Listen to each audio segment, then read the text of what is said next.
Okay, well, I think everyone is here. We may have some joining a little later as the broadcast continues, but it's great to see some familiar names and faces, and want to just welcome you all to this third session of 6 in our Spring Living series. My name is Steve Steiny. I'm one of the managers here at the American Indian Alaska Native Addiction Technology Transfer Center. I'm broadcasting to you live from University of Iowa campus here at the College of Public Health. Really happy to have you all here with us this afternoon, and we've got a great group of panelists, and also have a really interesting topic that we'll be discussing as we embark on our third session today of 6. So great to have you all here. I have a few introductory slides to go through, and then I'm going to turn the floor over to our lead panelist, Jim, and let him get us started in the right way. And then we'll, I know Jim has a few handouts too that I'll be sharing with the group as we proceed during today's panel discussion. So we'll encourage audience members to unmute and chime in and participate, or use the comment or chat box as well, or the chat box to make comments or have any questions. We'd love to hear from you as we do the broadcast today. So again, this is session 3 of the Spring Living series. Preparation for farming, spring gathering, closure and beginning of seasonal ceremonies. And our panelists include Sean Baer, Ray Daw, Dan Foster, Galway Bone, Shirley Holmberg, Teresa Subrill, and Jim Weichel. And as I said, we should be seeing Galway join us here soon, as well as Mr. Baer. But we're really happy to see you all. I'll go through a few introductory slides, and then I'll turn the floor over to Jim. So again, our hope is to offer a safe and supportive venue to help and offer guidance and support through this continued time. We know the COVID rates are decreasing in some areas, but it's still an issue. So as my colleague and friend Ray said, the light will greet us in springtime, followed by better days to come. So I like that quote, Ray. I hope you don't mind if I quote you, but it's important to keep hope alive. This event is brought to you by the National American Indian and Alaska Native Addiction Technology Transfer Center, which is located at the University of Iowa. We are part of a national ATTC network made up of 10 regional centers, a national Hispanic and Latino center, and an ATTC network coordinating office located at the University of Missouri in Kansas City. This project is supported and funded by SAMHSA. The content is developed by the presenters, and the opinions expressed do not necessarily reflect the views or policies of SAMHSA HHS or the American Indian Alaska Native ATTC.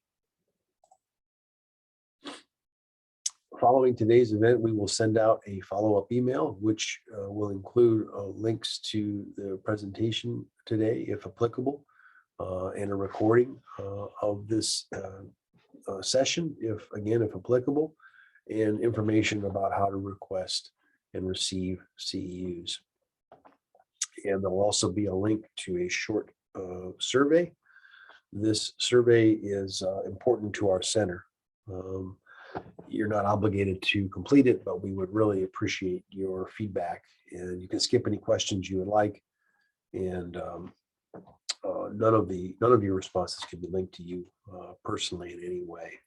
If you have any questions about this short survey, please let myself or anyone here at our center know, and we're happy to answer those questions.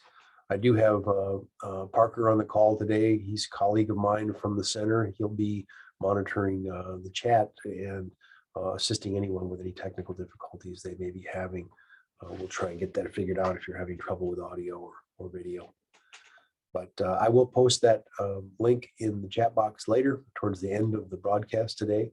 And we will we'll also reach out to you, as I said, post-event via email. I know we're gathered here virtually today, but we wanted to take a few moments before we begin to pay respect to the indigenous nations whose homelands were forcibly taken and inhabited. Please take a moment to read this land acknowledgement, which was created by 3 members of our team, Ella and Keely Driscoll and Sean Bear.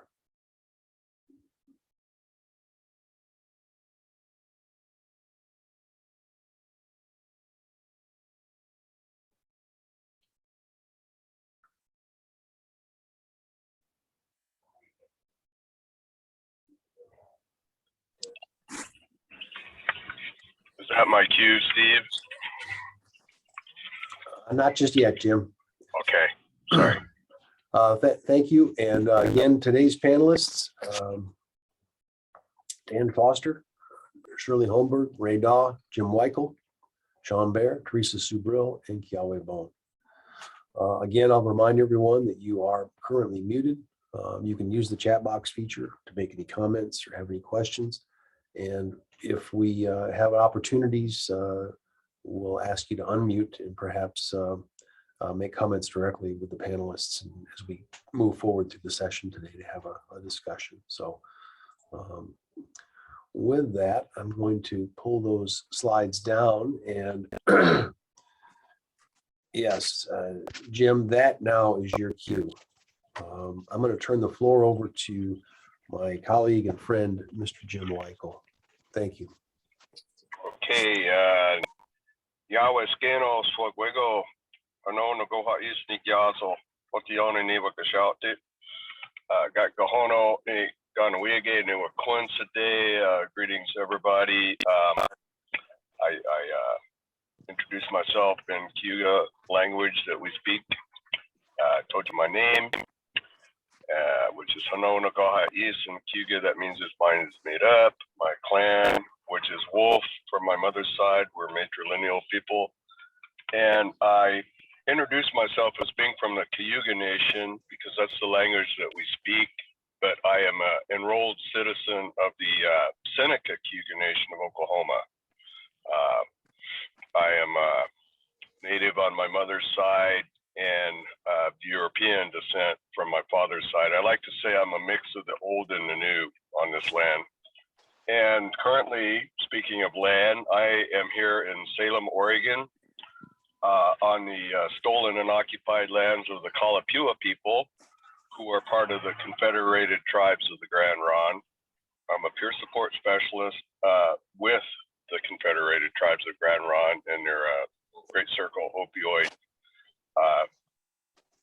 treatment facility here in Salem. And so anything I say does not reflect on the organization that I am employed by, though. So I'm going to start us off with what we call the Ganohanyok, which is something we say before every gathering. It's commonly known as the Thanksgiving speech, our Thanksgiving address. Some of our Haudenosaunee people call it the words that are said before everything else. And it's actually a short version of the long version. The real long version can go 40 or 50 minutes.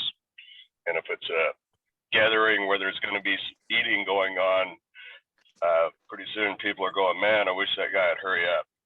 So, but this won't take that long. So, one ne neke kiori eswata sios kai want ka owato. So go di so gawi. Ganohanyok nedi idede guedak that put in the honyo se skeno dwanadonyo Tony Uto ho kwatnikoha. One edra trowe ne owatsige dwanoha dia kinya hokwa to yeho hotpawi awego seniho edwag yedak ne skeno edwadonyo one deatinya hono or dwanoha owatsige Tony Uto kwatnikoha. One edra trowe ne oye watso owatsige yo we rage toho gadi yada onoguatra kanheko owen hate salt one diatinya honyo uye watso owatsige Tony Uto kwatnikoha. One edra trowe ne hadiyo yage oyet watso negie go Woody go Wani, Oji Sodak on a Diatin Honyo, Hattie Hoyage, Oya Twatso, Tony Uto, Guatigoha. On a Edra Troy, on a Odi Hadoni, Nege, Gawadi Gowani, Ne Owata, on a Diatin Honyo, Ne Odi Hadoni, Tony Uto, Guatigoha. On a Edra Troy, Ne Gadino, on what's a gay, Diuno Doenye, Nani, Goody Ginyokes, Ne Onagagako, Ganes Nige, Gawadi Duuni, Dewahotis, One Diatinio Honyo, Gadino, Tonayuto, Quatnicoha. One Edra Troy, Ni Oneganos, Kinigo Nyo, Nige, Ogwa Yududo Gesto, One Diatinio Honyo, Oneganos, Kinigo Nyo, Tonayuto, Quatnicoha. One Edra Troy, Ne Owate, Nige, Ogwa Yududo Gesto, One Diatinio Honyo, Ne Owade, Tony Uto, Quatnicoha. One Edra Troy, Ne Hadawanadagis, Ne Aneganos, Hadahawis, Tiso, Diatinio Hokwa, One Diatinio Honyo, Hadawanadagis, Tony Uto, Quatnicoha. One Edra Troy, Ne Adikagagwa, Nige Tohatito, Owedzage, One Deswana Honyo, Adikagagwa, Tony Uto, Quatnicoha. One Edra Troy, Ne Asohikagagwa, Nige Tiso, Diatinio Hokwa, Ne Iwayanako, Ixaso Ase Todi Duahogi, One Diatinio Honyo, Asohikagagwa, Tony Uto, Quatnicoha. One Edra Troy, Ne Odisadaja, Nige Aso To Niotiye Hode, Gawadi Hodago, One Diatinio Honyo, Odisadaja, Tony Uto, Quatnicoha. One Edra Troy, Ne Geheno, Ne Diuki Nyoto, Nige Aso Ton Yoti, Hawadi Hodago, One Diatinio Honyo, Ge Niheno, Diuki Nyoto, Tony Uto, Quatnicoha. One Edra Troy, Ne Go Yugi, Tanigri, Sangoa Diso, Ne Aso Sagwanokwa, Se Tostohogi, Hadeho, Nihoni, Skeno, Dwanadonio, One Deswan and Honyo, Sangoa Diso, Tony Utahok, Quatnicoha. To Nagakwini, Ne Genoa Danato. Danato, that means that's all.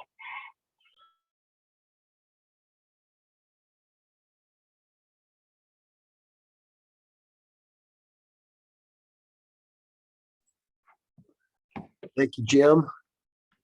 We'd like to have the other panelists introduce themselves, and then I know Jim will be leading the discussion today on the topic, but why don't we have the panelists do short introductions as well?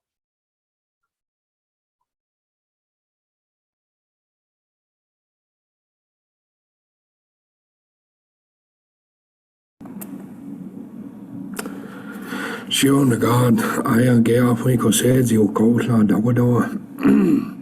I need you do no say, didatly or atatly skiing you walk. I need when he get elawodi he gets. So I come from the Yellow Hill community of Cherokee, North Carolina. I am one of the people who defends or who fights back in the name of Mother Town or our center fire. I'm in association with the Warriors of Genoa. I also work as a QMHP, Qualified Mental Health Professional, and Cherokee Indian Hospital Authority. And I also have Lakota, Sichangu in my blood, as well as Kanaka Maoli, or Hawaiian ancestry, as well as Portuguese, French, Irish, basically a human mutt. And I'm here to help speak on these measures with Jim.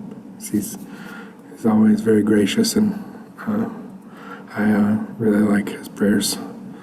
I like how long they go, though. I don't mind it.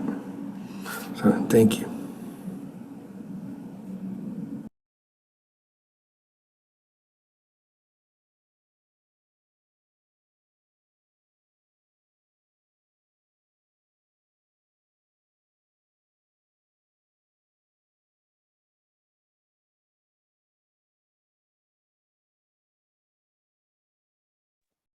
Hanin, Minugijigat. I am Teresa Subrel. One of my names is Jinakazut. I'm Anishinaabeg and Menominee descent on my mom's side, Anishinaabeg on my dad's, I go Anishinaabeg ways. I am Eagle Clan, Migizé Dodem, and I'm related to the Thunder beings, Anjiakin, Menaduk. And I'm here to share as well with Jim Waiko and Miigwech for those good words. It's always good to hear. I always pronounce it wrong. Stingori Diesel. It reminds me of home. A lot of my relatives are halvesies over at Six Nations. So to hear that is good. I'll pass it on.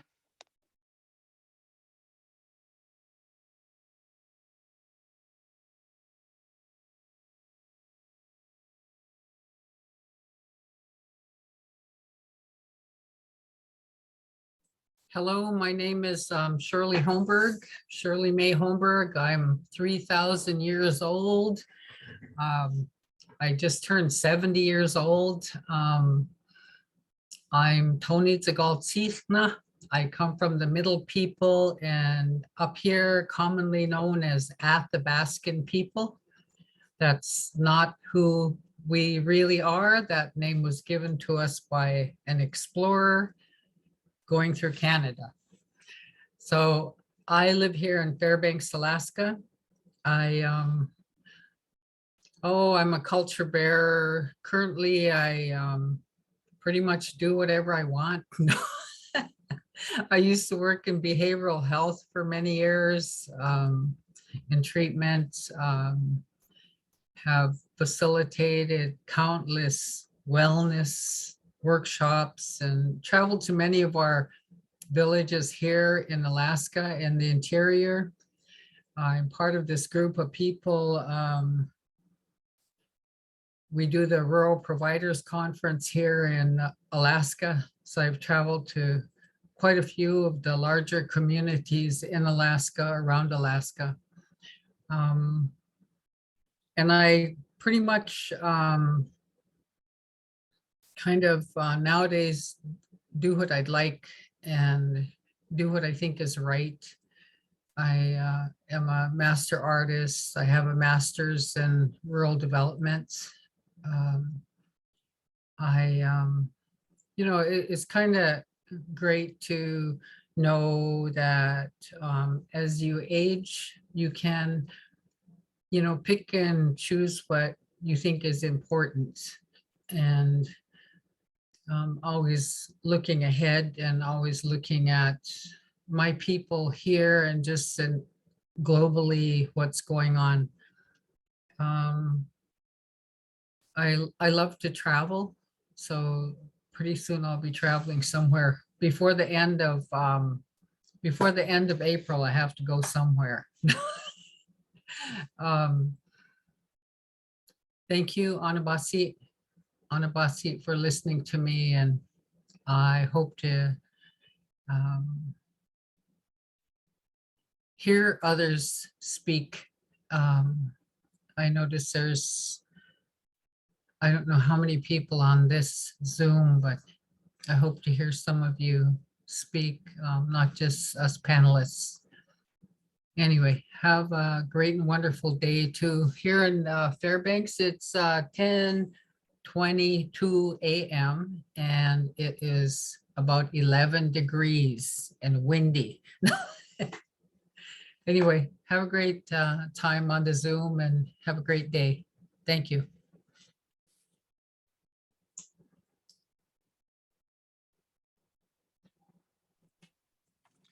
Follow my sister Shirley. She Tenen Shrido Tia Ani, Bashan Shin, Zanachini, the Shi. 推特这里的是那都在真的之内的是切的推特这里的是那都在真的是买托和打是阿弟的事。在一个当时写的是给。My name is Ray Navajo from the New Mexico side of our lands, and it's always a pleasure to see my fellow panelists and meet new people on these events and reconnect with others that I've known through the years and sometimes months. But I'm happy to be here with you all and to hear stories and learn stories and hear the teachings that come from other lands. It's always a blessing to do that.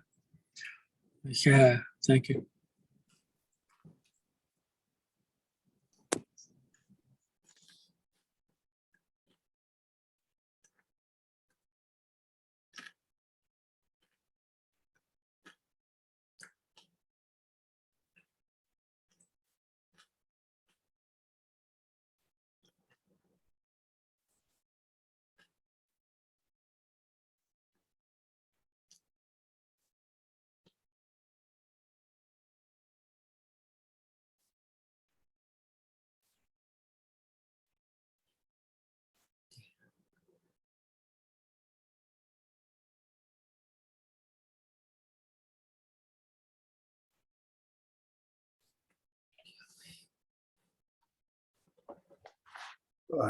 Doc Foster, are you able to give us a quick introduction? You may have stepped away.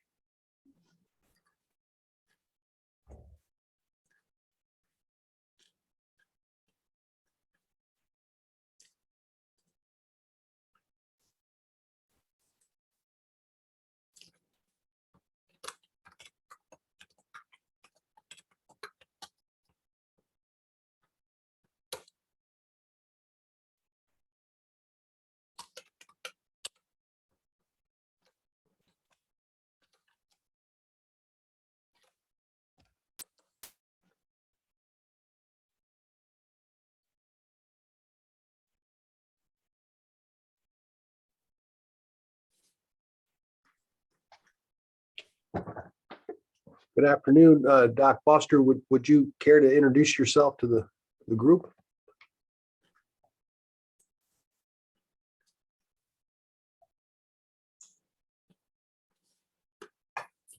It's like he's having audio trouble. Yeah, he may be.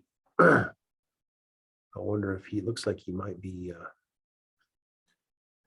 Well, we'll come back to Doc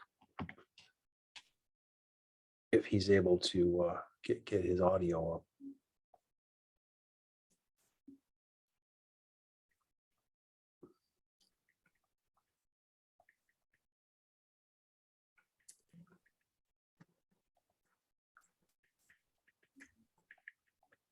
I'm just going to try and give him a quick text to see if that'll reach him. Okay, well, Jim, why don't we, I'll ask him to unmute too if he.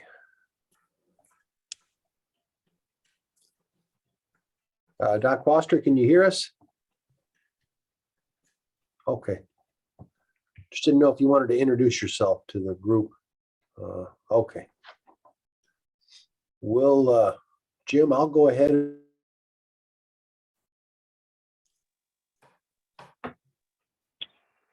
Sorry, Jim. Steve, I lost you. What did No, you say? that's okay. We'll circle back to Doc Foster and. Okay.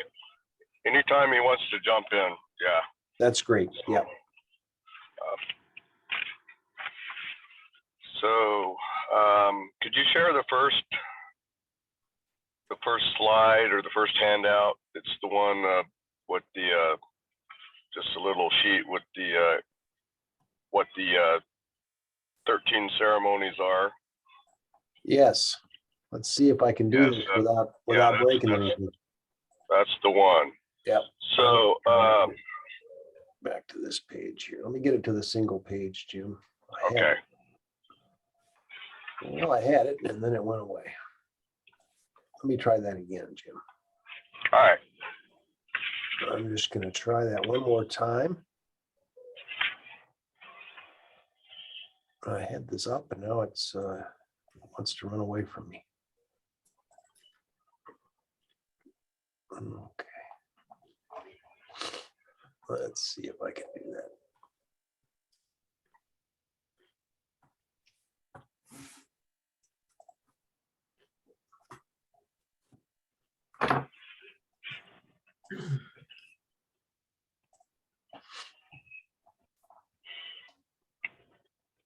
Okay, while you're looking for that, I'll just kind of, Yeah, I've got it up now, Jim. I'm just gonna try and put it into a better presentation mode here. It's a little bit different with just the. Can everybody see that? Okay, I can zoom it in a little bit too. If that would.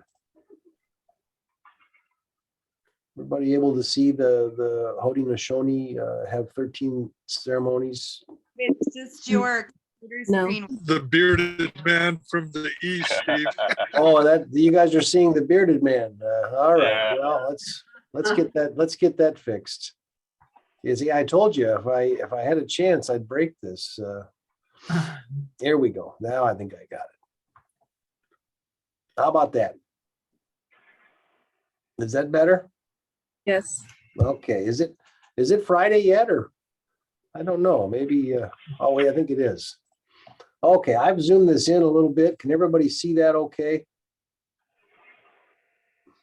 All right, Jim. okay. Sorry So about that. before we dive totally into this, a little bit more about my story. I am no expert on anything. I've really only just begun to learn within about the last 8 years or so. In 2013, I went to Oklahoma, and that's when my auntie suggested I go talk to a man who teaches language, and he's actually one of the speakers in our longhouse, and one of our faith keepers, or what we used to call knowledge keepers. And so I've only really just begun to learn. And, for me, though, this learning, not just the language, because our language is so important. And it connects us to our ancestors. It connects us to who we are. It connects us to the land. And that speech I said at the beginning, everything that I said was thanking and acknowledging the things in the creation and actually that give us life and sustain our life. And we look at everything in a relational way, to Noha, Owedze, the Mother Earth, and so forth and so on, So everything is our relative, and that's how we look at it. And for me, I'm in recovery. I've been for a long time. But it always seemed like something was missing until I began to learn who I am as a Ongwe person. That's our name for ourselves. It means the original beings, or the true beings. And we don't just refer to ourselves that way. We refer to all of the original peoples on Turtle Island as Ongwe, the original people. So that's a little bit about, for me, it's been a healing journey. And as my work and the work that I do, I work for another group of people, another tribal nation. So I'm not really here to teach them about my language or my, Haudenosaunee culture, but I just encourage the peers that I work with to learn about their own. And I'll tell a story that up here in Oregon, the people up here have had almost everything taken from them. Languages are extinct. They're reviving culture and what have you. And I have a man that I work with who, when I shared with him about how healing learning my language has been, he got upset and nearly cried and said his language is extinct. And so I was able to find some language resources for him in the Smithsonian. And when I shared that with them, he cried, you know, and the people here, they revived a trade jargon. It's called Chinook Wawa, and that's what they teach here. And actually, they have a pretty good immersion school. They're getting some speakers among the children, and they have an app that you can put on your phone, like. And I showed this man this app, and he put it on his phone. And one day he's like picking out words and it's saying them, and it's just like a little kid playing with toys on Christmas morning. He was so delighted, you know, that these little words that might not seem much to anybody else, he's finding himself in those, and that's how important this stuff is. So.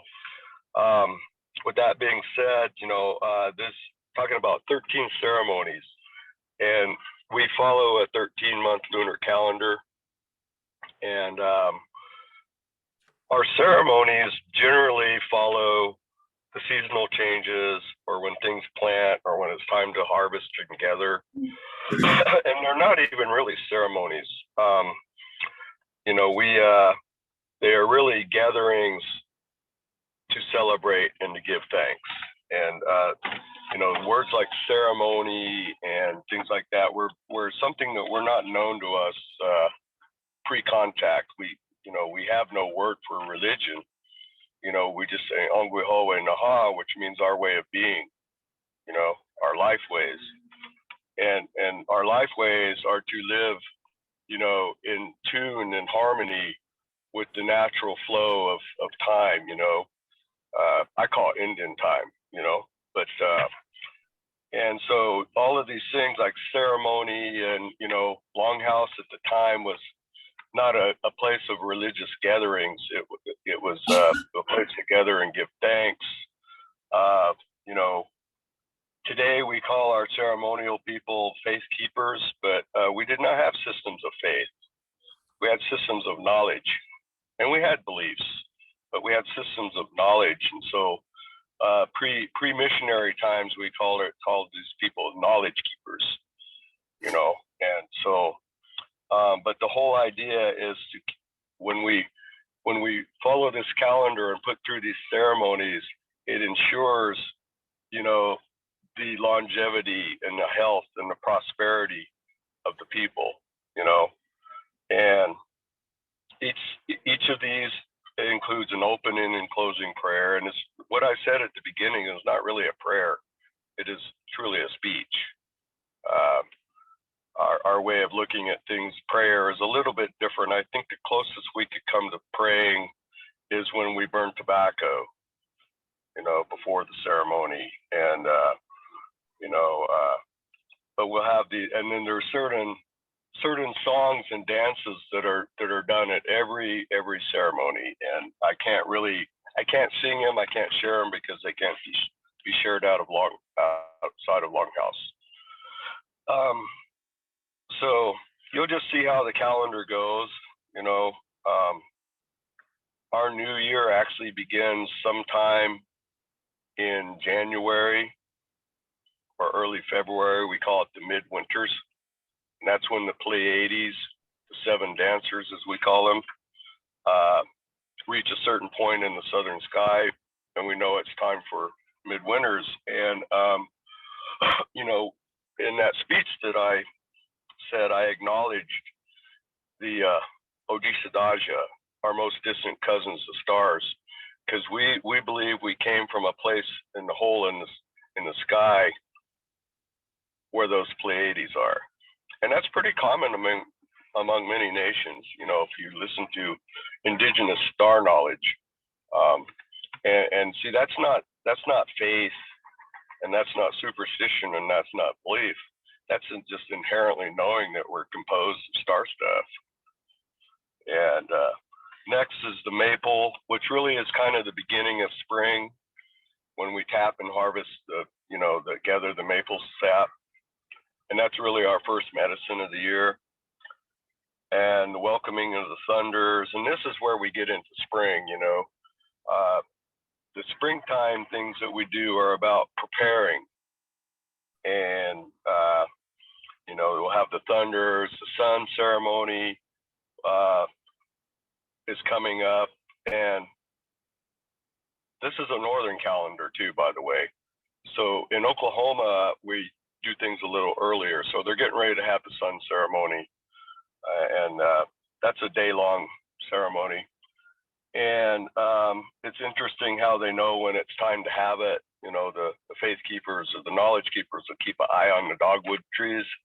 And when the buds get as big as the squirrel's ear, that's what they say, they know it's time to have it.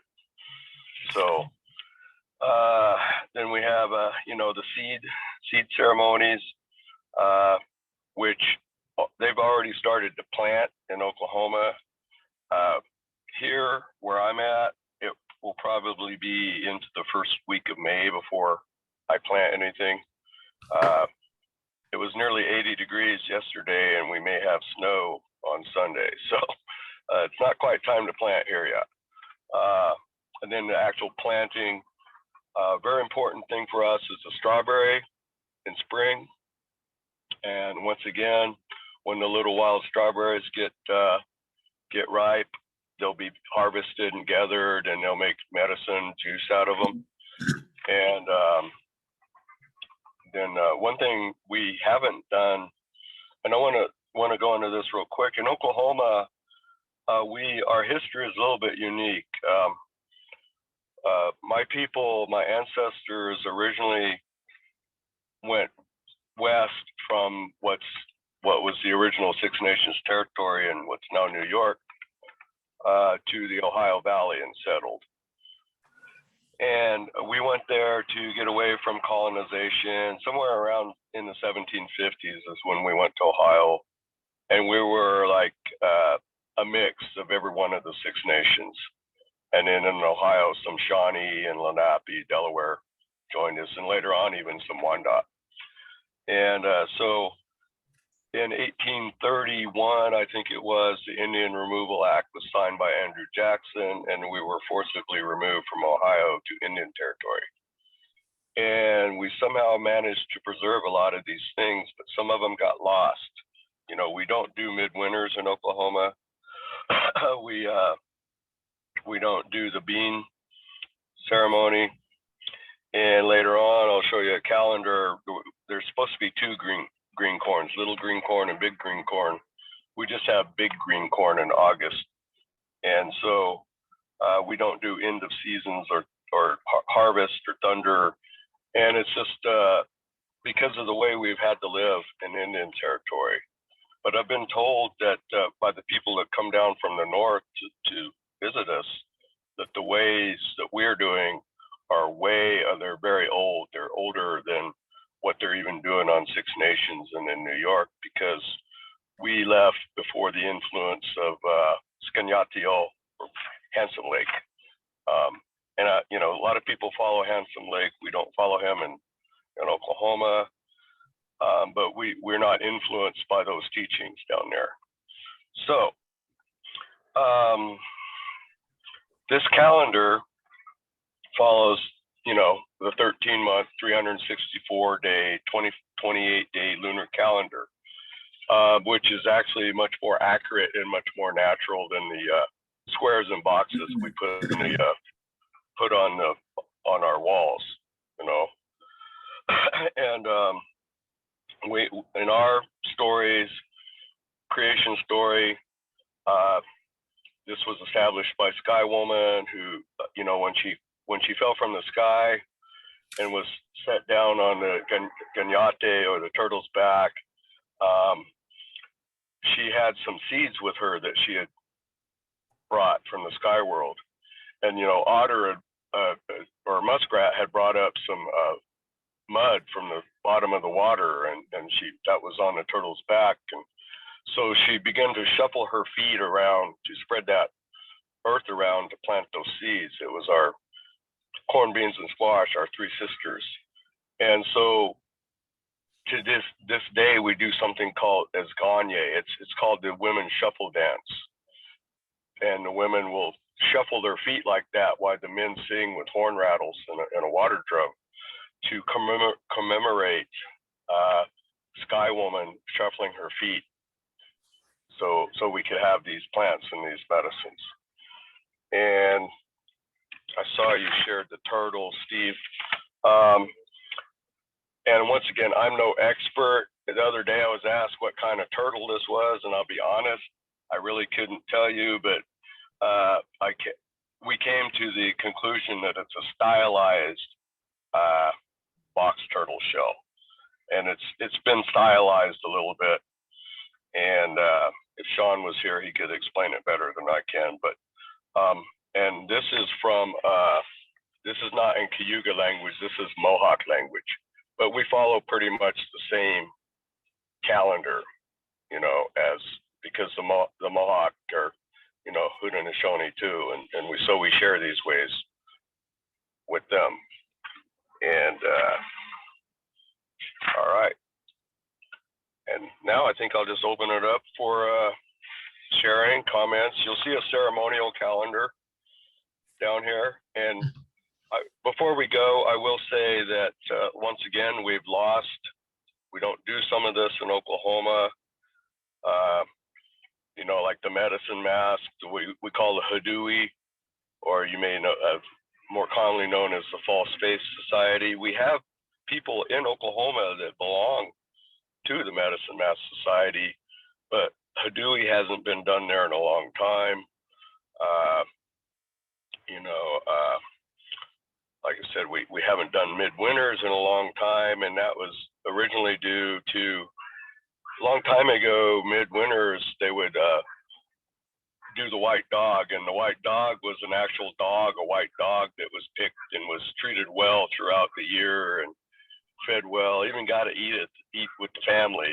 And on during midwinters, the dog was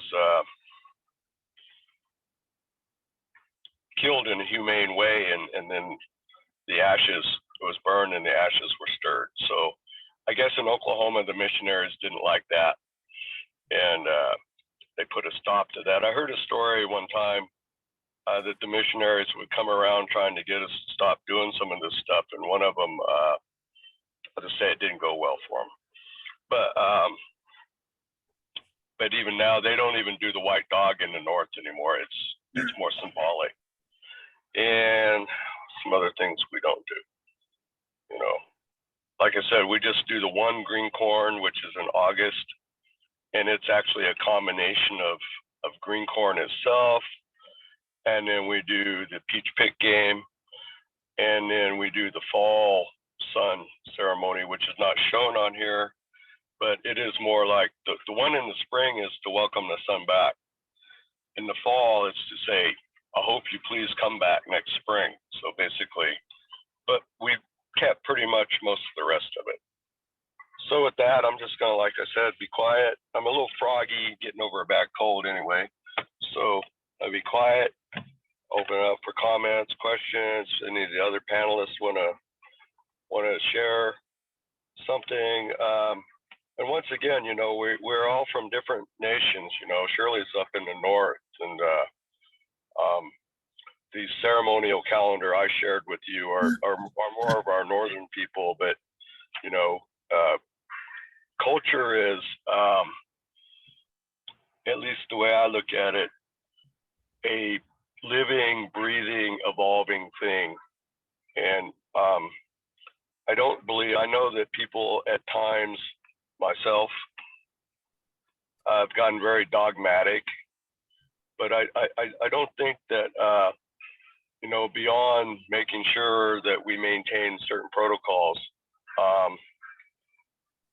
I don't believe that dogma is really something that's a part of my people's ways. You know, we don't tell people how to pray or how to believe.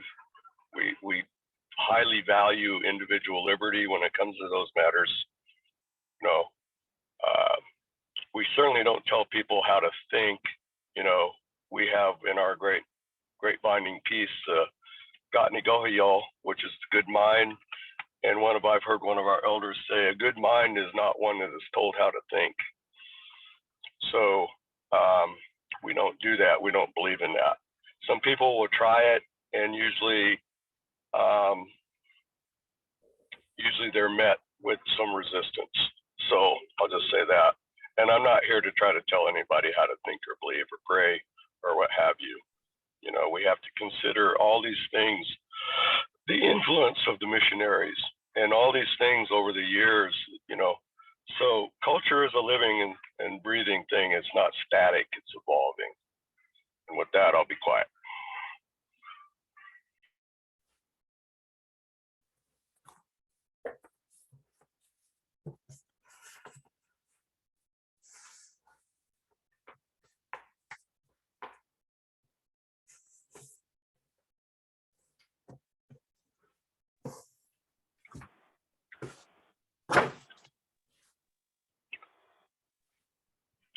One thing I'm always interested in, though, is not just hearing the similarities in our different cultures, but the differences as well. I think it's important to know that, you know, like here I'm a guest on some other people's territory. So when one of my coworkers is from the Grand Ronde, and I ask him to teach me about their ways. So when I go to their longhouse, I can know how to be.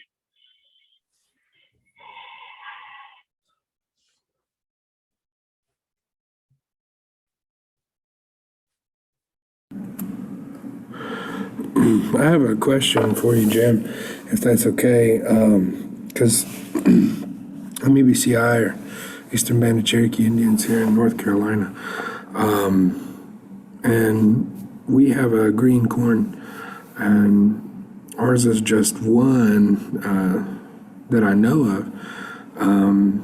And we use it as a replacing of the fire in our houses, and putting the ashes, you know, sweeping our house out of, or the ashes out of our house, and placing a new ember from our fire from ceremonial grounds to make our house as though it would be, you know, our grounds, and our grounds as though it would be our house. And being intentional in our practices in our daily walk like that, I heard it and it just stuck in my mind, and I couldn't get it unstuck. So I wanted to just ask what the differences are, and what your beliefs and teachings for that are. Just wanted to. Okay, I'll try. First of all, as you probably know, you know, our essentially, you know, Cherokee or Salagi and Haudenosaunee are essentially relatives. You know, we're Iroquois peoples, and our stories go that when we decided to stop up north, y'all kept going to where you're at and settled down there. So I think there's many more similarities and differences. When I lived in Oklahoma, I attended ceremony at a Katua stomp grounds. And one of the ones I got to attend both the ripe corn or the new corn and the green and the ripe corn or green corn. And I learned a little bit about it. And from the way that it was explained to me there and the way that you just explained to me, you know, your ripe corn is a lot like our midwinters when it comes to sweeping the ashes and what have you. And as in, like in Oklahoma, when we have green corn, and there's the Eastern Woodland people, I think every one of them has some variation of what they call green corn. I've been to green corn on the Muskogee grounds too, you know, but with our green corn, it is more of, it's like Thanksgiving for us. That's how I describe it to people. You know, we are giving thanks. You know, people bring offerings from their gardens, and we have giveaways, you know, distribute those offerings. And I know one thing, during that week, when you go to our grounds, you will not ever be hungry. You know, I go there, I walk around, and, you know, there's like the aunties, so you come over here and eat, you know, and you don't dare say no. You know, and so it's for us that the green corn is much more about Thanksgiving. But having been to, like I said, you know, Katua grounds when they're doing the ripe corn. There's a lot of similarities there too. And in fact, sometimes it falls where our green corn and the Cherokee green corn in Oklahoma fall in the same week, you know. So very, you know, every once in a while fall in the same week.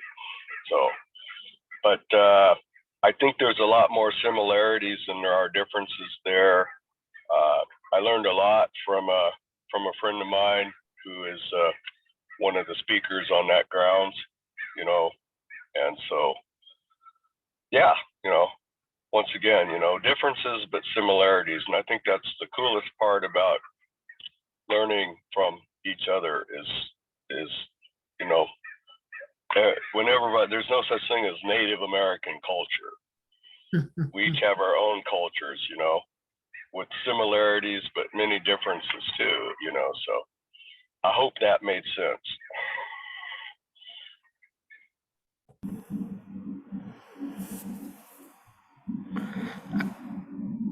I too kind of follow that, Jim. The idea of pan-indigeny is one that has fell on deaf ears with me. I believe that we are all specified within our own local basis of understanding, and cultural norms and worldview has been expanded to the outward reaches of our understanding of our society from what we've been taught. And it's been that way since the beginning of time, and continues to be so even today. But thank you for that clarification, and I'll let some other people go before I continue. Okay, I will say though, and this is something that my friend Ryan, who is one of the leaders at the Katua grounds there in Oklahoma that I went to, there's a couple of different Cherokee grounds, 2 or 3 different grounds there, but the one I went to was by where I live, and I was invited there by some friends. And one night I was there, and a fella came out, and he had a replica of a wampum, and it was a replica of your friendship belt. And he circled the fire counterclockwise, speaking and telling the story of that belt. But the thing that he struck me, and I've heard this from our knowledge keepers as well, that when we're going around that fire, you know, and the men are singing and the women are shaking those shells, that those songs go out in 4 directions for the benefit of the whole world, for all people. So when we do these ceremonies, it's just not for our people, it's for all people, you know, all the different people in all the different parts of the world. Hey, Jim, my uncle in Ontario is the keeper of the wampum belt between my people and your people there, that old wampum belt. I've got to hold it and see it. The one they put on their bumper stickers everywhere. The purple and white, the flag that they have. Just FYI. He shouldn't be carrying it, but he is. Okay. But so I'll jump in if you want. Sure. I think about this time of year, I know we're talking about the gathering in spring and preparing for that in our gardens and things like that, you know, in the calendars, and, you know, everything isn't black and white. We have our basics, our foundational, but then there's always that gray area in life, the other elements that come in literally and figuratively and spiritually. So the moon cycle pulled on that sap, and, you know, as that and start to and people are right now getting that maple water and making with it, and some of the lakes and the rivers are breaking open, and so some other camps would be off in the fishing area right now. You could actually take some of those plant medicines out of the water right now. So there's a lot of different things we can be gathering right now and utilizing, and we'd be using up a lot of what we had. We would be getting tools ready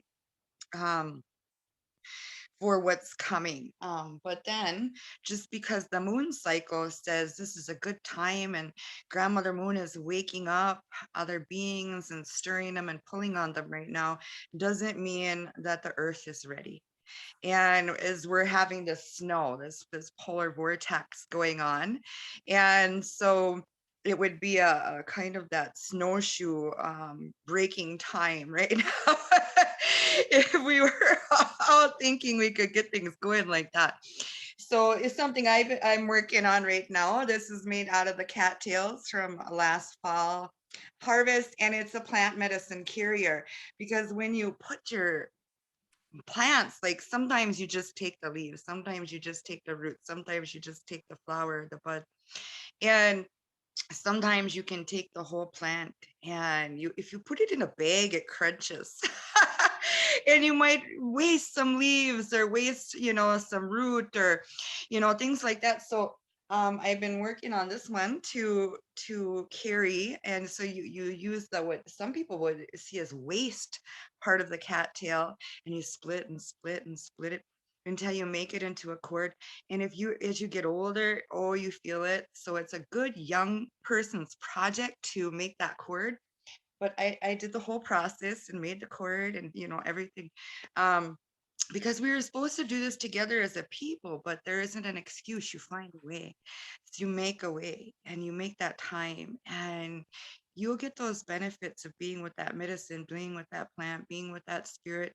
I don't know it all either. The more you learn, the more you know nothing. People in Indian country today wear many hats, and so you don't get to become the master of anything, as it's a very white term, but to really be um, carrying so much knowledge about it, because you don't get to give your life and your focus on just that one thing.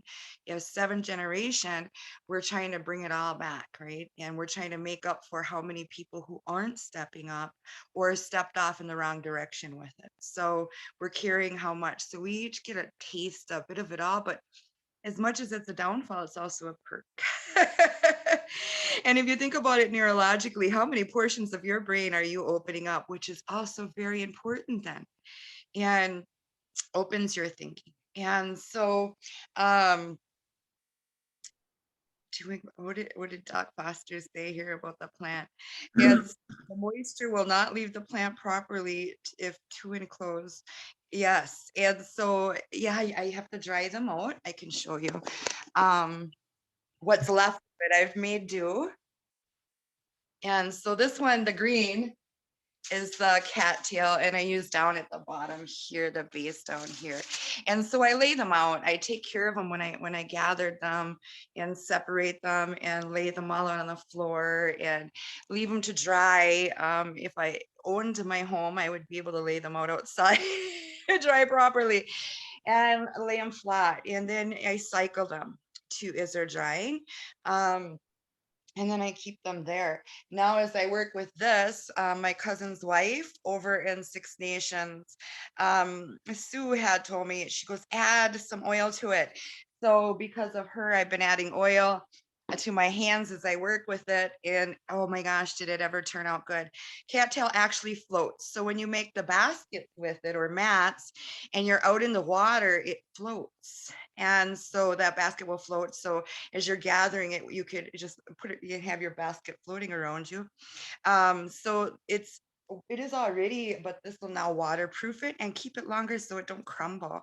And so it's a learning process, a constant learning process, and it's good to learn.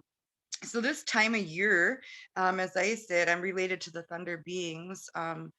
So Anamaki Manaduk, but right now that is Mother Earth's helpers, one of her great helpers right now. I mean, Snake is moving in the earth and starting to wake up and things like that. Bear is starting to move around and wake up. And but Anjiakin Manaduk, this is one of her helpers.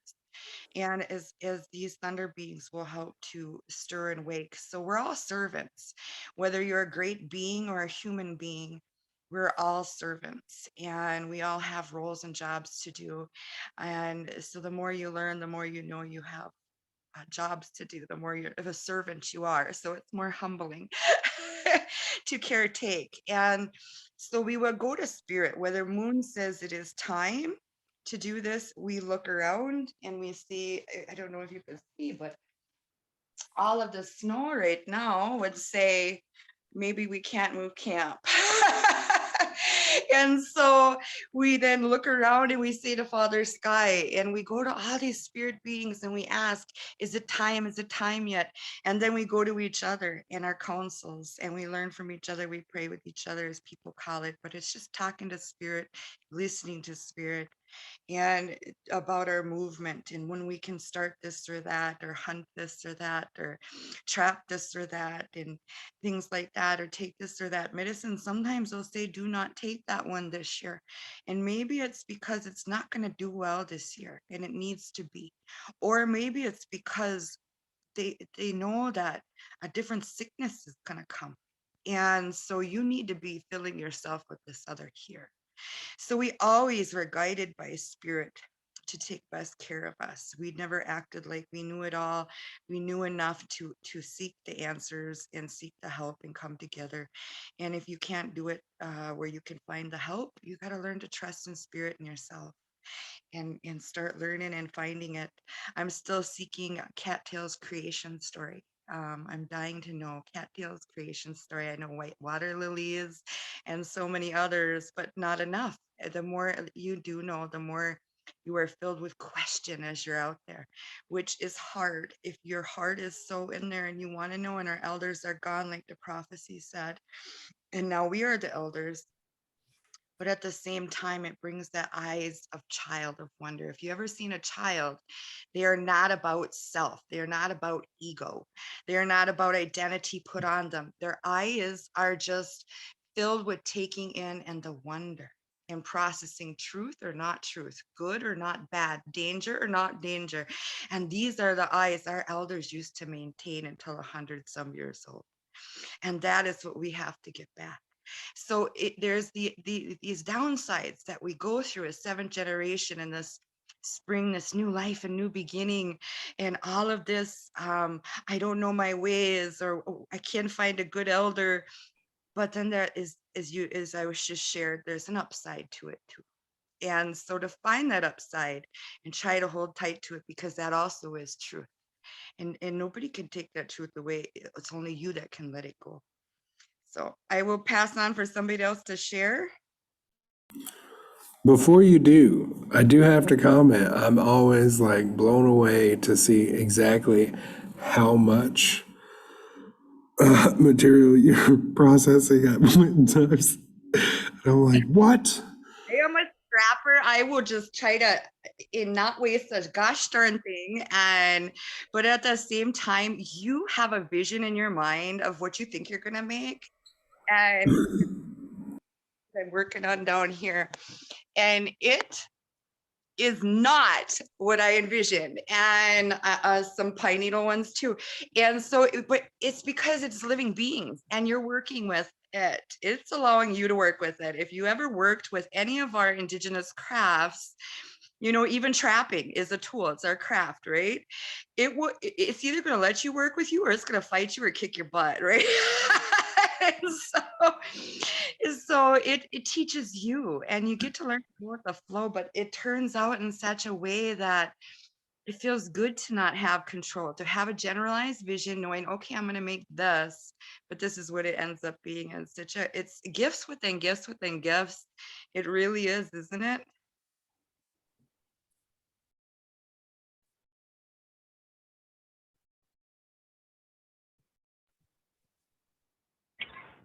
Yahweh, you reminded me of some things, Teresa. And like here where I'm at, you know, it's kind of, I'd say spring's here. I don't know if you can hear it in my voice, but I'm really plugged up with allergies. And all the cherry trees have blooms on them. And pretty soon it'll be time to harvest nettles and also camas, which camas is one of the food staples of the people here in the Pacific Northwest and on the plateau. And it's harvested as a bulb. Very beautiful plant. It's got purple flowers. And last spring, I got to come down here actually. A friend of mine who lives down here, actually right here in Salem, and there's a big park in the middle of the river, just a block or two from here. and there's a big wild area in the park where camas grows. And you dig camas, and what they would do, they would store the bulbs. They'd either, you know, dry them, and you can cook them in a fire pit. And I found a way to cook them in the oven, and you have to cook them a long time, but they taste kind of like a sweet potato. And I'll tell you one thing though, you have to dig them, and if you don't dig them right, you destroy a foot of ground around the plant trying to get the bulbs. So it's a lot of work, and I gotta admit, if right now if I had to feed myself that way, I probably would starve. But I hope to get out and be able to harvest some more camas with the people here later on. But what I was thinking about, I've been attending, we have a couple of Cayuga language groups, or one's a group and one's kind of a class going on. And the class I'm participating in is taught by a man from up at Cayuga Lake in New York. And we've been working on springtime kind of words, you know, like there's a term, Awatahaya de yo wawenye, which means the winds are going to warm things up. Or Awataha odahedo, which means the ground's going to get warm.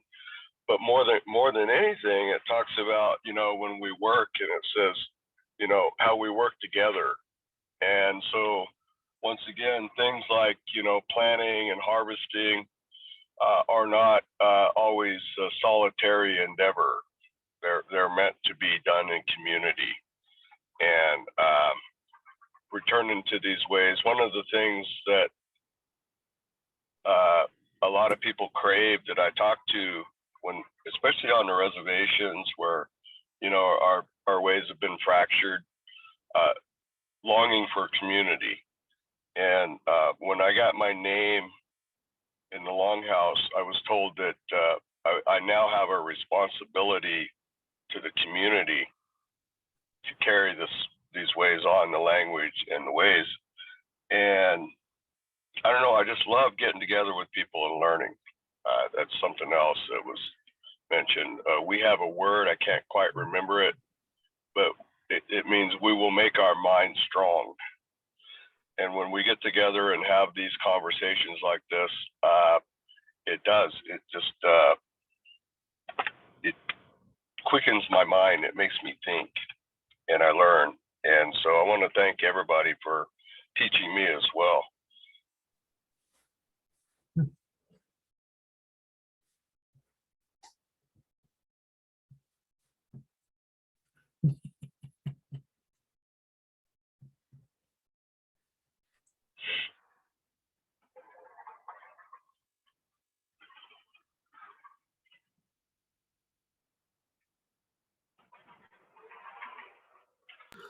We can't hear you, Shirley.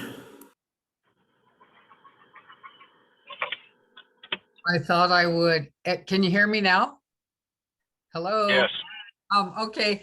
I turned that thing off instead of on. I thought I'd speak up because time's a ticking, and listening to Jim and to Teresa and Kelly, and just listening to everybody. What I thought of was up here, of course, the weather's nuts. Yesterday it was like 46 degrees. Today it's 11 degrees and it's cold, and right now it's snowing. So who knows what's going to happen? The snow is melting. There's big, huge puddles here and there from yesterday and the day before, and now it's iced over. It's dangerous if you don't have cleats on your shoes. Right now we're waiting for the birds to come back, the geese and ducks and all the birds that come in the springtime. There's one of the places near here that they land, and we're waiting, and I'm sure all the men are waiting too, because they'll go hunting. and we'll get to have some other kind of food. I had a niece come up here from, she's Miwok, she's from California. And she came up to visit for a couple of days, and I always try to honor the younger people because they're the next generation and we need to honor them. And I always like cook them traditional foods, serve them traditional foods, pray with them, try to do something good. And I make up some things sometimes because I can. I once had a party and I named it Niece's Party. I had only 5 or 6 nieces and I invited them over. And you know, Teresa and you ladies that are on right now, you know how people give us all this stuff, jewelry and all this stuff, and we buy all this stuff that we're never ever gonna wear every day, and we don't even think of it sometimes, and it's stored away. I made up a niece's party, invited the nieces over, cooked them traditional foods, had my daughter go through this stuff, this native jewelry, these items, and she made piles of stuff for each of the nieces.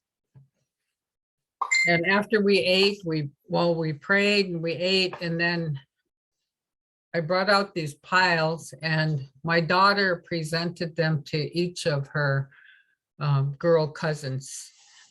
And that was called a niece's party. But I was just passing on stuff that, you know, I'm not like a hoarder, you know, my mom and them didn't have much when they were young, but as she went through life, she gathered all this stuff. We took over 100 tubs, 18-gallon tubs out of her house and put them in storage along with some other stuff. I put it in my sister and I put it in a 10 by 10 by 10 storage and stacked it about 6 or 7 high. And what a chore, but we got to see Mom's things. I promised myself that I would never do that to my kids, and that I'm going to start a tradition called a niece's party. So they're waiting for another niece's party because we have some new nieces, and I have more stuff. Sometimes,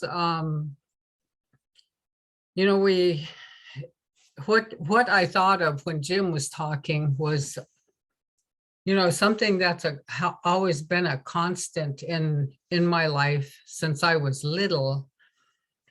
We we hear a word and it's hutlani, hutlani, hutlani. And that word, I come to find out, means that you're doing something that you're not supposed to be doing. Like one time I picked my daughter and I picked little strawberries at the graveyard because we were fixing up the graves. But there was these little tiny yummy strawberries. And we probably ate like, you know, 5 or 6 each. And then I told my mom when I got home, I said, I mean, to her house, I said, Mom, up at the graveyard, did you know there's some awesome little yummy strawberries? Right away, my mom said, hutlani. And I was like, okay, why is it hutlani? You know, before when we heard that word, we just said, okay, don't ever do that again. Because she said, because people bodies are up there and some of their spirit is still in their bones that are there, in their bodies that are there. We're not supposed to be eating anything from a graveyard.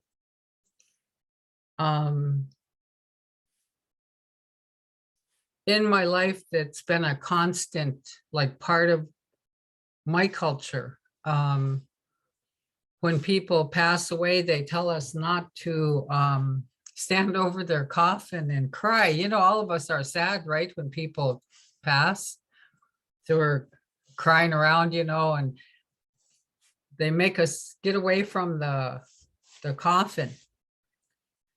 And then we got really brave one time. We're in a village in Huslia, and we were doing workshops, and we had a young person pair up with an elder, and they could ask them anything they wanted. So here's the opportunity to, because we never ask why, we just say, oh, okay, all right, Kutlani, don't ever do that again. You know, in our minds as children, we're always wanting to know why, and even as adults. And one of my whys was, why can't we cry? You know, because we're supposed to just shut down. And they weren't saying we couldn't cry. We just couldn't get tears in the coffin, because if we did, then some of us would go with that person. So Hutlani things are important, and there's hundreds of them, hundreds of taboos. I can go on for hours about taboos. I also know that in the springtime, we pick eating roots, and it's after the snow is gone and the little shoots come up, and it's a to non-native people, it's a pea plant.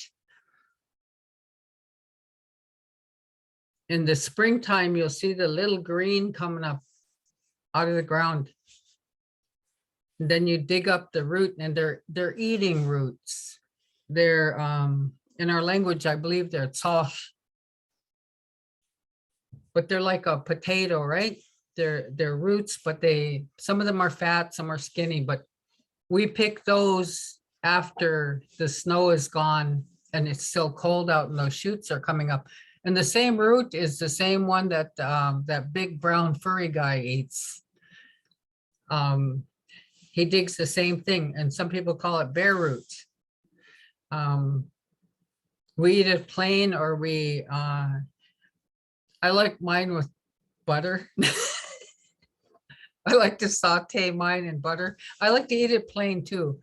There's another thing that you helped me think about too, was, you know, we're always not wanting to offend spirits, right? I don't want to offend your spirit, because I don't want to do that, because in our way, and probably in a lot of your ways, that if you offend somebody, like say, Dan, I'm going to pick on you. If I said something that was disrespectful to Dan, somewhere in my life, it's going to come back on me. And if I said, you know, like 20 not so good things to Dan, well, hey, I better expect my life not to be so good. We're always afraid to, not afraid, but we don't want to offend anybody or offend anything spirit. Even with when we get birch for the birch bark baskets, the sun has to be hitting the birch in order to cut into it. But even before you cut into it, you have to say a little prayer. You say, Nanidi tat off. And when you cut into it, and you say that prayer, you're telling it you're gonna take it and make something good from it, something that we're going to use it for. And you don't cut into it all the way down. You just cut into it a certain depth and then you peel it. But when the sun is hitting it, that's when the sap is running. When you take, go pick the roots for your baskets and get the red willow, you also say a prayer because you don't want to offend its spirit, right? My brother's clothes. I never stepped over my brother's clothes. I would move it aside because I'm a female and my brother's a hunter. And I don't want to mess up his hunting basically, because when he goes hunting, the animal might smell female on my brother. So he'll know. I grew up, this is spiritual things, right? In my mom's lifetime, they were taught not to laugh in public. They were taught that they couldn't sing in public and they couldn't get out and make speeches. Like in my generation, in my mom's later generation, we just started doing that. You'd never hear anybody like me speak in her generation. We did not sing. We may have participated in the dances, but we did not drum or sing. I asked an elder man, he's since passed, he's one of my mentors, the late Neil Charlie. I asked him, why didn't women speak at the potlatches? And he told me that one time a woman spoke up in a public setting where there were males and females and gathering of people from different areas, and she started a war. So therefore women didn't speak up. It's only in mostly my time that women start speaking up.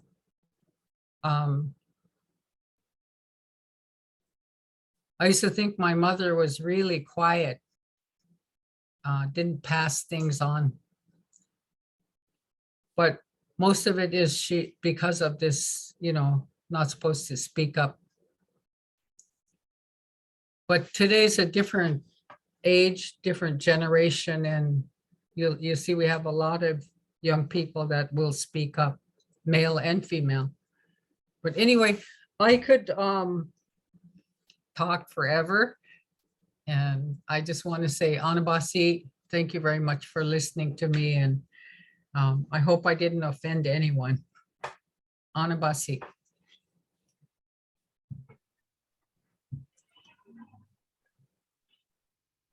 Yahweh, Shirley, you made me think of a story that we have. And this goes back around the time during the Revolutionary War, when a lot of our people were still in the homelands of New York. I think it was the fall of 1779. George Washington sent Major Sullivan through our territories on a scorched earth campaign. And they went through primarily the Cayuga, the Onondaga, and the Seneca territories. And what he did was burn the towns and destroy the crops and burn the stored foods. I know that over 40 Cayuga towns alone were burned. And this caused a lot of us to scatter. We went to where Six Nations is now. We went there, and also up into the Mohawk territory. To this day, we call George Washington, we call him Hanandagayas, the town burner or the town destroyer. And actually, that's what our name for all the American presidents. We call them Hanandagayas. But what came out of that, as I've heard, that was in the fall of 1779. And so the winter that followed was really hard. And because,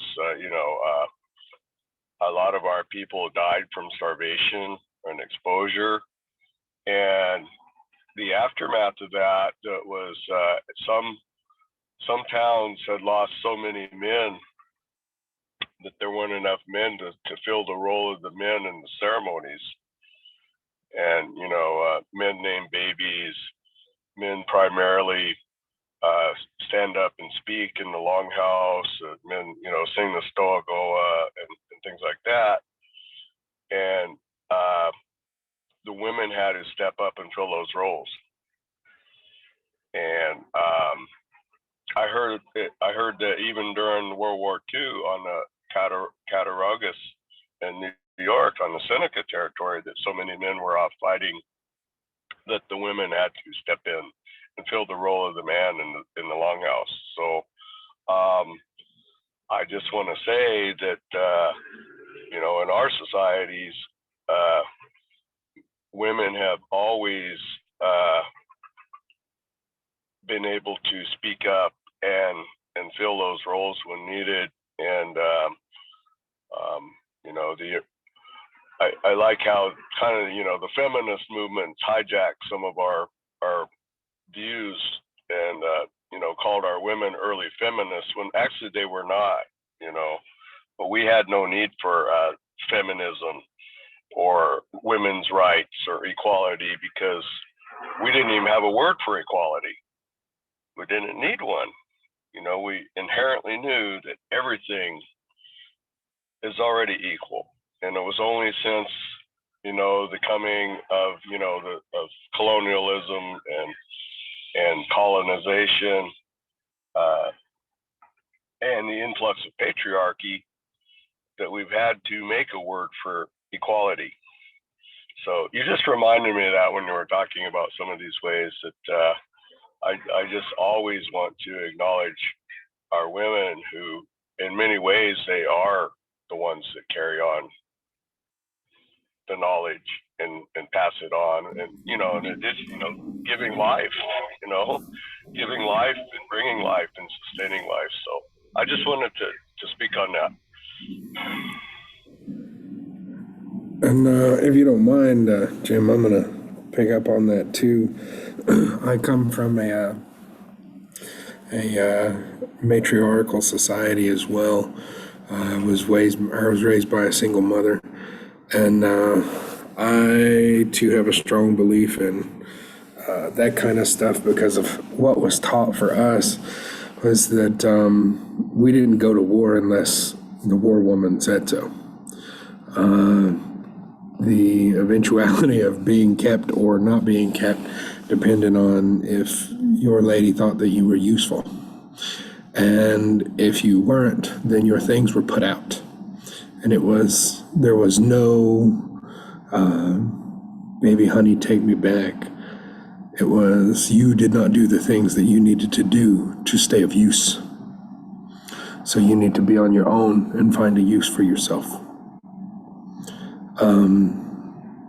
But I do feel like there's a lot of ownership in this kind of teaching because it is mutually responsible. That both parties can do these tests and for each other and have a progression. It just needs to be understood what everyone's role is, what your community's role is, and what your role of your community and home life should be. And I really, really appreciate that. It seems like we get on this topic a lot, but it seems like we delve into it more and more each time, and more things come out of it, which is why I appreciate, the minds that are here today and the ones that are listening, able to share for today. It would be nice to hear some feedback from you as well. but having an understanding of yourself so that your influence in your environment is integral for making a change or a difference, or having some kind of understanding of control within your daily walk, within your practice, and being able to be efficient and effective with what you do depends on how you see the world and how you interact with it. This is our idea of culture, and culture that we bring to other people, whether it is and whether we feel like it is moreover better than someone else's or not.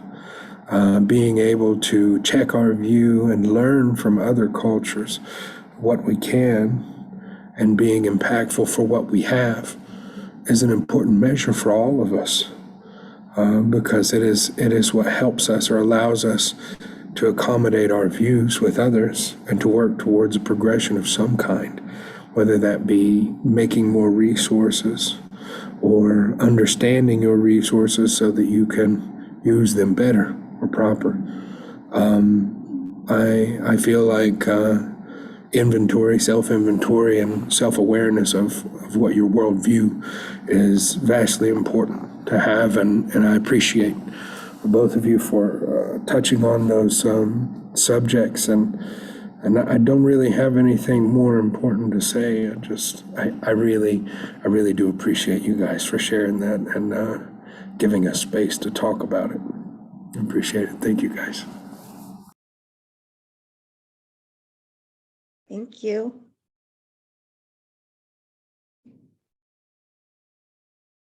Can I bring a perspective talking about worldviews? So, I don't know, can everybody hear me? Yeah. So worldviews, I was raised very culturally. I'm Ani Nakota from Fort Belknap. Dr. Foster invited me on today. Him and I work very closely. And I was a weird child because culturally I was raised with grandmas and grandpas in the lodges. And as a woman, I couldn't understand why I couldn't sing at the drum. I had a louder voice than everybody. As a woman, I didn't understand why I wasn't allowed to hunt. I had a better shot. I didn't understand why I couldn't go out on the horses when we needed to cook for the men. I was like, this don't seem right. This is all wrong. And I remember being about 4 or 5 years old, and my grandpas and my dad and some AIM members were sitting around talking about politics. And I said, y'all are messing everything up. Men are the destruction. I don't understand who put you in charge. And my mom was like, you're so disrespectful. Go to the room. And I was like, you can't shut me up. And, my mom was just like, I'm so embarrassed. And I was like, I'm not. I was in so much trouble. And I was like, this doesn't make sense. We're hungry. Everybody's drunk around us. Men are not right. That's not right. It's not working. Something's wrong. And I was just like, Mama, the white men over there beat up their women and make them shut up, and you're just being quiet. Why? Why are we quiet? I don't belong here. I gotta go. I get on my horse and ride off, and she'd be like, you come back here. And I'd be like, nah, I don't belong here. Nobody listens to you anyway. They all want to be a man. Why am I not a man? And then I had an identity problem because I was like, I will never be respected. I have no place here. I'm just loud. I listen and listen and listen. And I listened to all the problems with no solution. And as I got older, I watched counsel, I watched people, I watched the same transgenerational problems time after time. And I was like, I don't know how to be respectful and be loud. I don't know how to listen and have an opinion. I don't fit.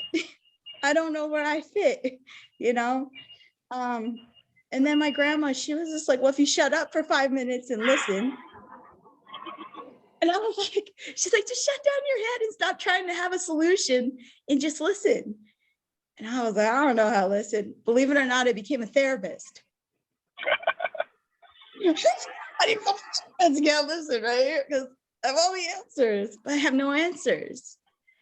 I was the director of social services and dealt with CPS on the reservation. I was the director of domestic violence, adult protection, the batterers intervention program. In every way and capacity of violence and hurt and harm, our men and our women struggled equally. They cry the same. The anger is the same. The fear is the same. The culture is what will guide us through, though. Our beliefs, our traditions, we hold on to that because that's what keeps us strong. And while the rest of the world is in chaos, we have chaos, but we have peace.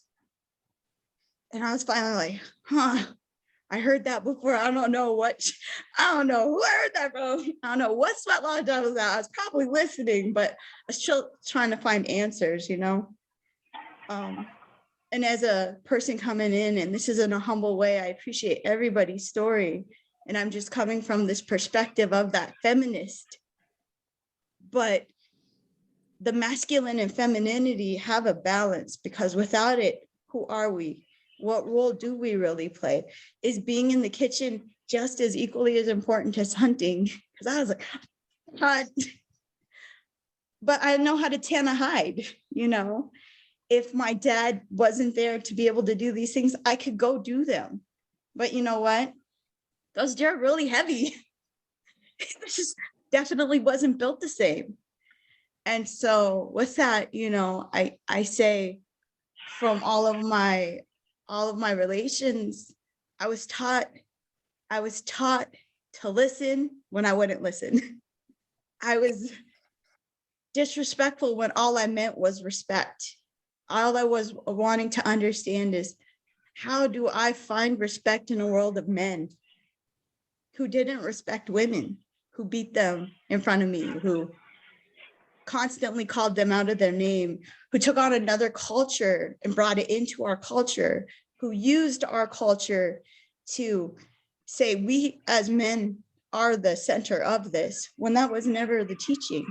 It was always our grandmas, yeah, they were quiet, but when they talked, everybody listened. It was a matriarch. They were quiet, but they were loud when they said three things, and the men quiet down and listened. So I'm going to say, just looking back and going through all the everything you can go through, and hating of, I was born in the wrong way. I don't belong here. I'm probably from Mars. I was left by aliens. I mean, I went through everything. So, but with that being said, if it wasn't for those teachings of learning how to listen and having culture and connection, I definitely wouldn't be in the capacity that I am, that I could sit with people in their pain, and I can be that helper to listen, and also understand that those gender roles are very real in some worlds, and trying to find where you fit in that masculine and feminine and that balance, because everybody, the two-spirited ones, they all have a purpose in life. And that was all that my elders were ever trying to teach me, is you have a purpose here, find it, identify with it, and let it be your strength. So I appreciate your guys' time, and thank you for letting me rant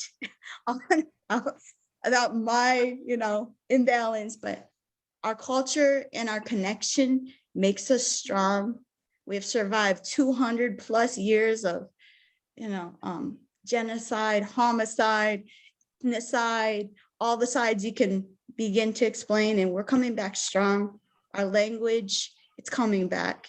And when you can survive all that, and people are seeking out to have the connection that we do, I'm going to say that I am blessed and grateful to be born into a world that gave me purpose. Miigwech, young elder eagle woman. I would say Kalamnia, but I think that it actually, pun intended, it actually proves your point, because I can't remember to the women you say it in another way. and what's been made popular is the male's way of saying thank you in your language. Doc Foster, we haven't had to hear from you. Thank you, Teresa. Thank you, Omni. You guys can tell I work with a woman warrior there. Thank you, Omni. I do want to share a couple of things. So thank you. Thank you, Jim and Steve and Kiawe. Thank you, Shirley. Bless you all. When I was young, I loved hunting. And it was one of my uncles always took me with my cousins, but in our way, were my brothers. And when I was real small, I'd carry a BB gun. And my uncle, we'd all go as a family. And so we would, whether it was deer or elk or whatever, antelope, whatever we were hunting, we went as a group. And I loved the camping and listening to the story. People talk story at night and learning about not just the people that were there in the camp, but people that came before us and other people in the community. And without getting into all those details, I really took pride, as Wamni just said, in being able to be a sure shot and being able to be a silent tracker and being able to leave no carbon footprint. We didn't have those words back then, but we would clean up our camp behind ourselves and even clean up our trail behind ourselves so that we wouldn't miss any game behind us, not just in front of us. And so things were taught to us that later on when I was in the Army really was pretty easy for me compared to some of the other fellows who hadn't been out. I'm bringing this up because when I was about almost 14, I finally got, I guess I was 12 when I got my first rifle, and I got my rifle from my grandfather. He'd passed 3 years before. And so I got one of his rifles, and this rifle went way back. It was a big honor to me to have it. And my uncle told me not to pull the trigger unless the animal gave itself to me. And I didn't quite understand what he meant. And I asked him, do you mean if there's twigs or if there's cover or if there's a river between myself and the elk? So it'd be difficult to carry it out. What do you mean? He said, no. Inside your heart, he said, if you have a doubt in your heart, don't pull the trigger, Dan. You don't take life. You didn't come here to take life. You came here to help life. I didn't really see that. And as a young man, some of you know some of my story, but I had deep hatred towards two men in particular that had molested me for years. I had deep hurt and anger. And I intended revenge. I intended to pull a trigger when I had a chance. I intended to hurt two people from the time I was little. And I would think in my head, I won't always be small. If I live, I will not always be small. I would think that as a child and would try to live. We didn't have seatbelts and stuff in those days, but I'd try to live just so I could have revenge someday. And I'll tell you those ugly things because I had some awesome shots and I didn't pull the trigger, and my brothers and my uncle and my cousins got so irritated with me. So by the time I was a senior in high school, I didn't even have a weapon anymore. They would go along the ridges and I'd go down in the draws like a pup and chase the game up the ridges. Because they never gave themselves to me. The animals didn't give himself to me. And my uncle told me that unless you know without a doubt, don't pull the trigger. You will know when it gives itself to you. When I got older, my uncle passed, this particular uncle passed back in 79, but he told me the same with Tunkashla Wakataka. He said, when Creator speaks with you, you will know it. There will be no doubt, none. I started going on the hill, Hamblechiapi, when I was 12, when I was young. Cry through the night, cry, not laugh through the night, cry through the night. That was the hardest ceremony for me as a child. As an old man, I welcome time alone with spirit, with all that's around, all that's under, all that's above. I welcome it. But as a young man, I get lonely and I got scared and I felt inadequate. All the things that Wamni just said, I was quiet, uh, but inside I was noisy. We our energy is all we are, and I can't emphasize enough as we talk. We're still kind of human centric, and we're not human centric in our cultures. We are life centric, and all has life, and we're related to all that has life, and the rock and the wind and the tree and the mosquito and the water and the air, the fire, all has life. And so I'm encouraging you, when Shirley talked about respecting the spirit of people, respecting the spirit of the plant. We see young people come among us when we're gathering medicines, and they'll watch us real closely, because really we don't say too much, and there's not a lot of correction and stuff unless someone's really westernized, really acculturated. But if you watch real carefully, but as I said, some of the plants will even cry out.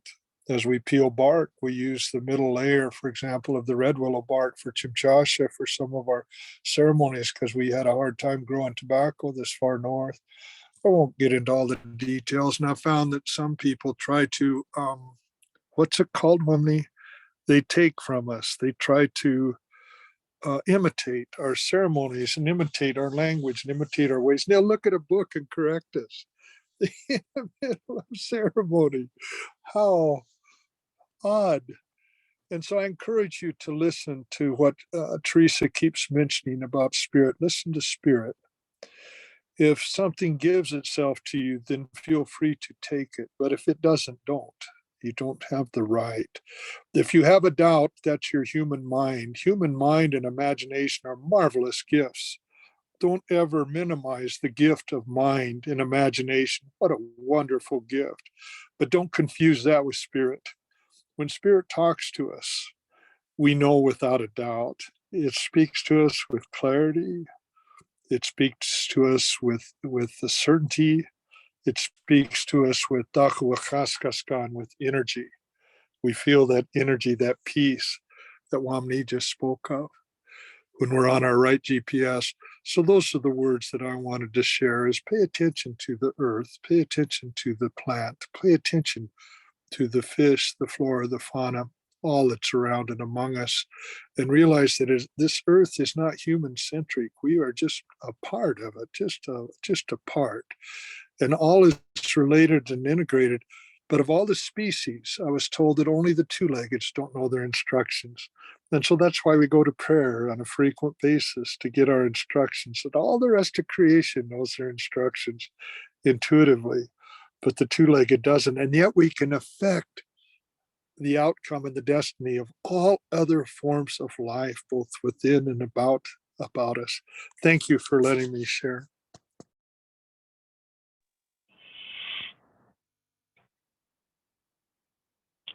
I would just like to say, we have a word that we use a lot as scano. And mostly it's used as a greeting. It's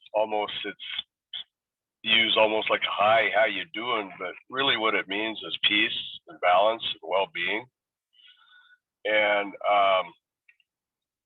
in our worldviews, we have that scano when there's balance, and we have that balance when the feminine and the male are balanced.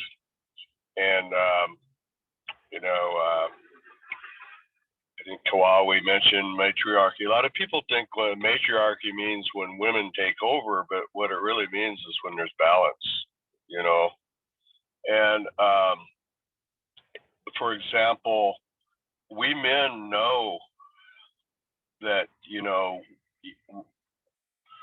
earlier, I was talking about the lunar cycle, and we men know that, we are not in that cycle like the woman, and, the every 28 days, there's the moon time and the purifying time, and us men don't have that, we've had to make ways to be purified. You know, it's you know, a lot of the cultures have some form of the sweat lodge. You know, that's, you know, so us men could be purified. And as far as when we name babies, you know, the men traditionally name babies, but as I said, men or women have had to step up and do it. But usually in the longhouse, you know, when we name babies, it's the men that will do it. And there's a speech we say, but also the men, we have what we call a doa, and a doa is always it's a men's chant. And there's two ways to have a doa. You can go out and seek, and one will come to you, or there's four of them that are passed down, and these four have to be sung before we can proceed with the ceremony. But a doa is power song. And so when we men name like a baby boy, or in my case, I was 55 years old when I got named. I was the oldest baby in there that day.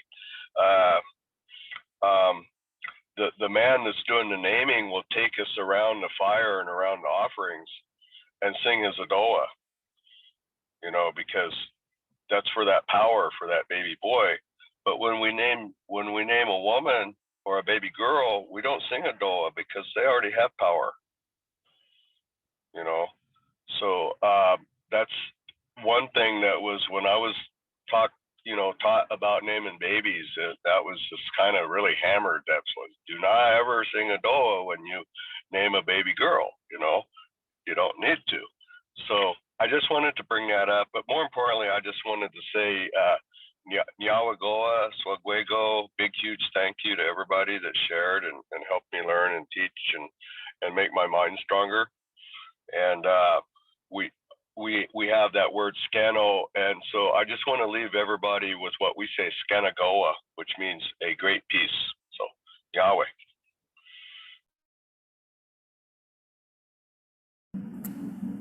Can I put in one more piece and then?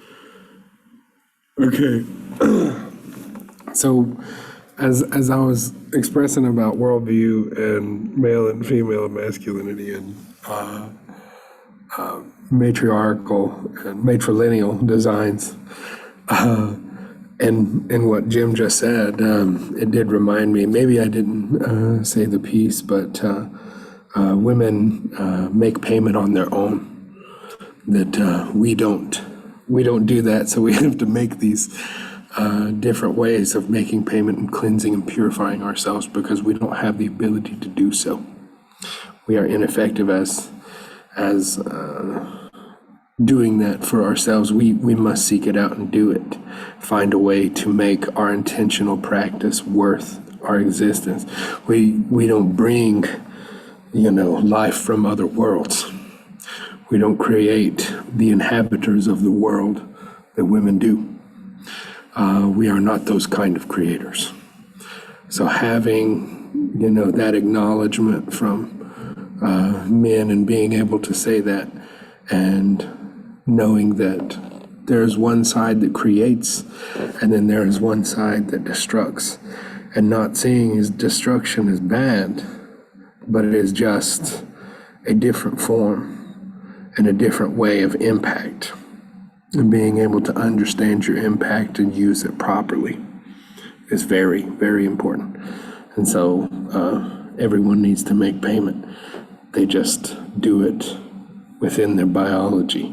They're already set up to do these things, and that should be acknowledged. I feel like not only just by women, but also by men. Thank you.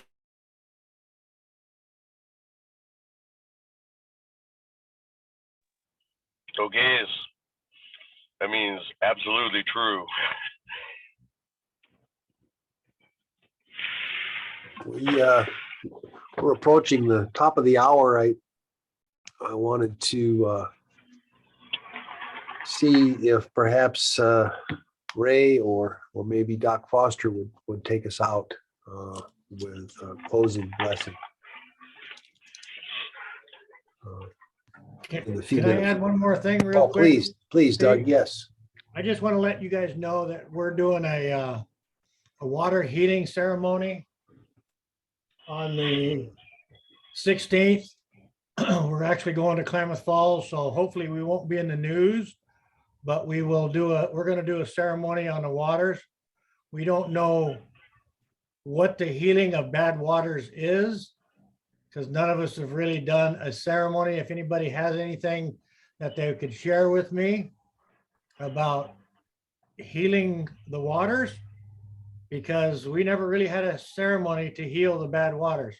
We have so much algae in our water systems here in Oregon that we can't even use our lake property on almost between now and by the end of October. So it's going longer, it's getting worse. We're doing it in Klamath, and hopefully we don't have any resistance from the farmers, but there's always that possibility that something may happen. We're going to drag our canoes down there, and we may or may not put them in the water depending on the water quality. So just an FYI, that's happening. We're trying to do a healing ceremony for all the waters, and we're going to try to do it to all 9 tribes in Oregon when we get a chance. This is the first one of its kind. So wish us luck. Give me some prayers. It's going to be a whole new experience for a lot of us. We can connect if you want, Doug. Years ago, 2006, I was the youngest elder to get messages for the next 7 generations. Our elders, Anishinaabe, did lodge for that to find that the first ever lodge. And during that time, I got message also about one of the messages about was healing those waters. So I can share with you some of that, and then I'm triggering you about a lot about the water teachings that you already know that are within you, and go from there. Spirit will help move you, maybe. Okay, thank you. I'll give you my there's Jim. Okay, I got Jim's, and I'll give you my phone too. Thank you.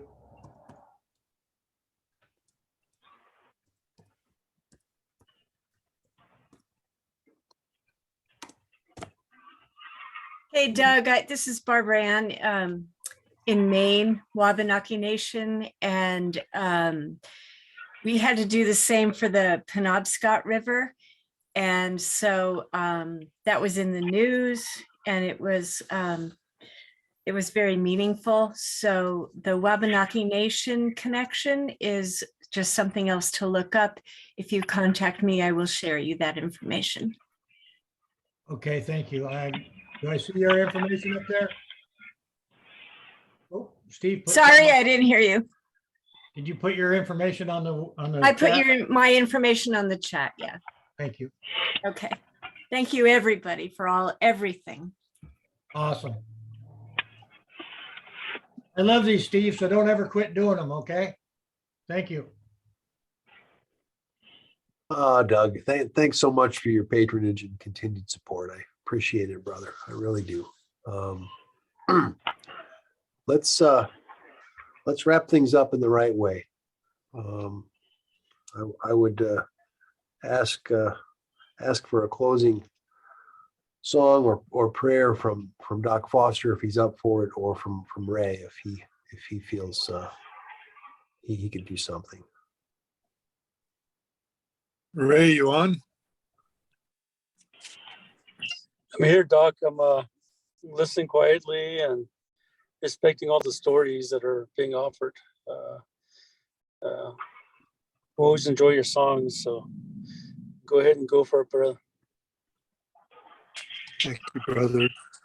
This song, it says that we have needs, but I hope I could tell that you enjoyed the energy that Wamni brought us, and what a team. I'm telling you, you don't want to be on the other end if Wamni and I are coming down to see why you're treating one of our kids the way you're treating them at a psych hospital or something. I think we're kind of feared there, Wamni. But this song says we have needs, but when we have needs, the answers are here.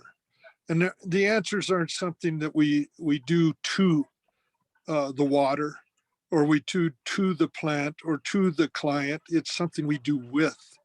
And so that's what this song, it calls forth answers that we do with the earth, with the air, with the water, with the fire, with the flora and fauna with one another. Wakataka unshimalaye, oye waye tele chamuelo, o makiayo makakishelo awe. Wakataka unshimalaye, oye waye tele chamuelo, o makiayo makakishelo awe.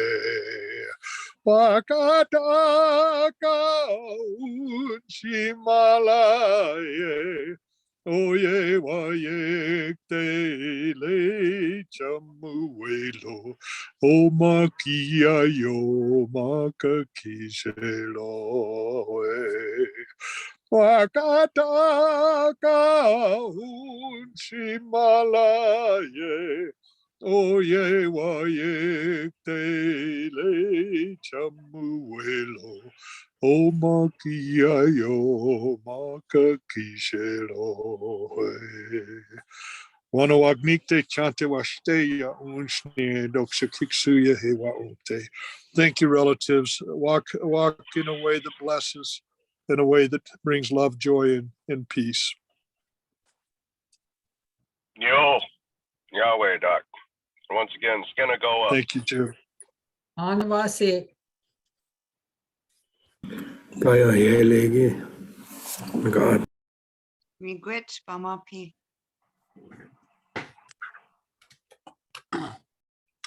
Thank you again, everyone. And we'll broadcast again in 2 weeks for session 4. Hope to see you then. And we'll have another spring-related topic. Thanks for staying on with us for the full broadcast. And until next time, stay safe, stay connected, and stay healthy. Namaste. Yes. Onigiha. Nyawai, Jim.